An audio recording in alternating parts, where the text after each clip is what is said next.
Hello, my name is Brandon Ivey with the Sherlock, and here's some more e-commerce news. And really not just e-commerce news, but capitalism news that e-commerce is a part of. And this is called Capitalism is Freedom.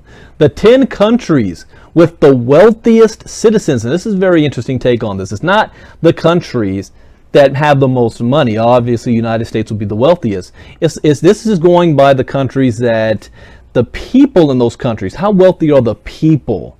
So let's go ahead and read this article. What is the true measure of a country's material wealth? Most rankings of the world's richest nations consider gross domestic product, GDP, basically the size of a nation's economy. But the problem with such a basis for a wealthiest country's ranking is that GDP doesn't take into consideration a very important factor, the size of a country's population. Obviously, the more dependence a nation has, the smaller the piece of the pie that, on average, belongs to each citizen. China, for example, usually ranks very high in the most richest countries lists. However, with its current population of more than 1.3 billion people, the Asian giant isn't even close to having the most impressive GDP to population ratio among countries despite its enormous GDP. Meanwhile, other countries with much smaller GDPs but have much higher GDP to population ratios are not recognized often enough. Fortunately, Global Finance has had the insight and the initiative to create a list of the richest countries in the world, that uses a purchasing power parity, PPP, therefore taking into account not only each country's GDP and population based on 2013 figures, but also each nation's relative cost of living and inflation rates. Written by TheRichest.com, GDP per capita being considered, here are the 10 countries in the world with the richest average residents.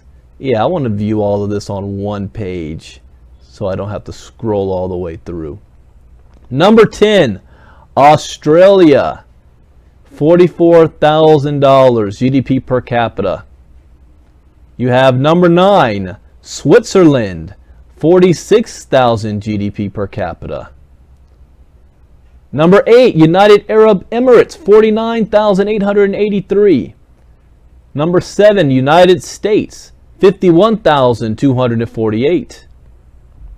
Number 6, Hong Kong, 53,432. Number 5, Brunei, 55,111.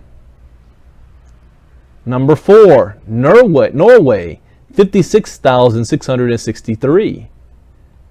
Number 3, Singapore.